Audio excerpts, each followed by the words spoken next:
एकता की ताकत। बच्चे एक साथ खेल रहे थे। डीजे एक कुर्सी को मेज के पास खिसकाने की कोशिश कर रही थी। कुर्सी का वजन ज्यादा था। अकेले वह उसे हिला भी नहीं पा रही थी। तभी नानी कमरे में दाखिल हुई। उन्होंने देखा कि डीजे किस कोशिश में लगी हुई थी। वे मुस्कुराई। नानी बोली, आओ बच्चों, मैं तुम्हें चंचू नाम की चींटी की कहानी सुनाती हूँ। वह वुडवर्ल्ड जंगल में रहती थी। यह कहानी तुम्हें समझाएगी कि जब हम सब मिलकर काम करते हैं, तब कठिन से कठिन काम भी चुटकी बजाते ही पूरा हो जाता है। चंचू चींटी अपने दोस्तों के साथ वुडवर्ल्ड जंगल के एक मोहल्ले में रहती थी। वो बहुत मेहनती थी।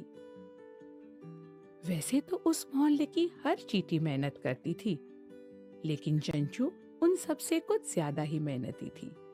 लगातार दिन रात काम करने के बाद भी वह उफ तक नहीं करती थी। मोहल्ले की सब चींटियां उससे बहुत प्यार करती थी। चींटियों के मोहल्ले के पास ही रूमी नाम का एक टिड्डा रहता था। उसे गिटार बजाना और गाने गाना बहुत अच्छा लगता था। रूमी जंगल भर में अपने गानों पर नाचता, उछल कूद मचाता और इंतजार करता रहता कि कोई आए और उसका संगीत सुने। वह अपने आप को दुनिया का सबसे अच्छा गायक समझता था। लेकिन वुडवर्ल्ड जंगल के अन्य छोटे प्राणी उसके बारे में कुछ अलग ही सोचते थे। दुख की बात यह भी कि रूमी बड़ा ही नीच और खुदगर्ज था। अक्सर ही चींटियों के मोहल्ले में चुपचाप घुस जाता और उनका सारा खाना चुरा लेता, जो छोटी छोटी चींटियों ने बड़ी मेहनत से जमा किया होता था। चंचू उस पर चिल्लाती, ऐसा मत करो रोमी, लेकिन रोमी के कान पर जू भी नहीं रेंगती। ऊपर से वह एक खेला छीन लेता और हंसते हंसते वहां से बचकर निकल जाता। यदि कोई चींटी उससे रोकने की कोशिश भी करती, रोमी उसे आसानी से झटक देता और आगे बढ़ जाता। चंचू को बहुत गुस्सा आता, लेकिन उससे भी कहीं ज्यादा वह उदास हो जाती। भला एक छोटी सी चींटी एक हष्ट पुष्ट टिड्डे का क्या बिगाड़ सकती थी। एक दिन वह गहरी सोच में बैठी हुई थी कि अचानक एक विशाल हाथ ने उसे उठा लिया। वह हाथ था एडी का। एडी ने अपने आवर्धक लेंस से उस छोटी सी चींटी को बड़ा करके देखा। फिर एडी ने पूछा, क्या बात है चंचू, तुम इतनी उदास क्यों लग रही हो? चंचू बोली, मैं उदास नहीं हूँ, मुझे बहुत गुस्सा आ रहा है। वह रोमी इतना खुदगर्ज है, इतना नीच है, वह आकर हमारा सब खाना चुरा लेता है। झुंझलाते हुए गौरजी पूछ बैठा, फिर तुम उसे रोकती क्यों नहीं? चंचू बोली, हम उसे कैसे रोक सकते हैं? हम ठहरी छोटी छोटी चींटियां और वह इतना बड़ा। हम्पी ने पूछा, मैं एक सुझाव दूं? उसने सबको बताया कि उसके दिमाग में क्या ख्याल आ रहा था। सबने ध्यान से सुना। तब कहीं जाकर चंचू के चेहरे पर बड़ी सी मुस्कान दिखाई दी। बढ़िया है, चंचू ने आंख मारते हुए कहा। बदमाश रोमी को सबक सिखाने के लिए इससे अच्छा तरीका नहीं हो सकता था। रोज की तरह रोमी अगले दिन भी वहां शान से पहुंचा। चींटियों को चिढ़ाते हुए बोला, वाह क्या बात है, सभी चींटियां मेरे स्वागत के लिए मौजूद है। चंचू गुस्से से दांत भींचने लगी। अच्छा, अब समझा, तुम सब मेरा गाना सुनना चाहती हो। माफ करना, आज मेरे पास वक्त नहीं है, क्योंकि मुझे एक बड़े शो के लिए जाना है। इतना कह रोमी वहां से निकलने को हुआ, लेकिन चींटियों ने उसका रास्ता रोक दिया। रोमी बोला, तुम सब एक तरफ हटो, मुझे जाने दो।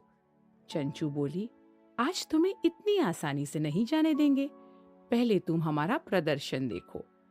चंचू ने जोर से सीटी बजाई और हजारों चींटियां एक सेना की तरह परेड करती हुई आ गई। रोमी इतनी सारी चींटियों को देखकर चौंक गया। वुडवर्ल्ड जंगल के हर कोने से चींटियां निकलती चली आ रही थी। देखते ही देखते रोमी के सामने चींटियों की एक मजबूत दीवार खड़ी हो गई। फिर वे सब हंसी और एक कड़ी में बंध गई। कुछ ही क्षणों में वे सब एक दूसरे से लटकते हुए एक भयंकर गेंद की तरह हो गई। ऐसा लगा मानो चींटियों की एक चट्टान अपनी पूरी ताकत से रोमी की तरफ लुढ़कती जा रही थी। अब रोमी घबरा गया। चींटियों ने अपनी गति बढ़ाई और डरे हुए रोमी से जा टकराई। रोमी के पैर हिल गए। आ! उई! उई! रोमी पीठ के बल जोर से गिर पड़ा। उन्होंने रोमी को घेर लिया और जोर जोर से हंसने लगी। चींटियां रोमी को धक्का देते जा रही थी और साथ में काटती भी जा रही थी। जीत की खुशी में चंचू ने पूछा, क्यों, कैसा लगा हमारा प्रदर्शन? रोमी की चीख निकल गई। उफ! उफ!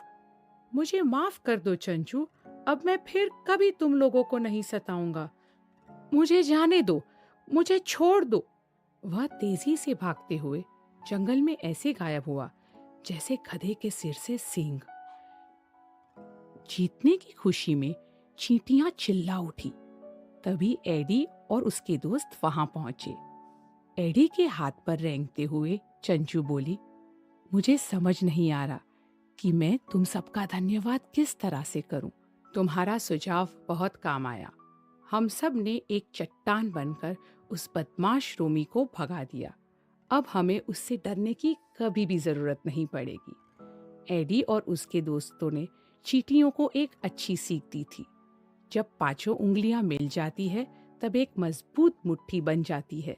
नानी बोली, समझे बच्चों, जब हम एक दल बनकर कोई काम करते हैं तब हम ताकतवर हो जाते हैं। बच्चे मुस्कुराए। अब समझ आया कि नानी क्या समझा रही थी।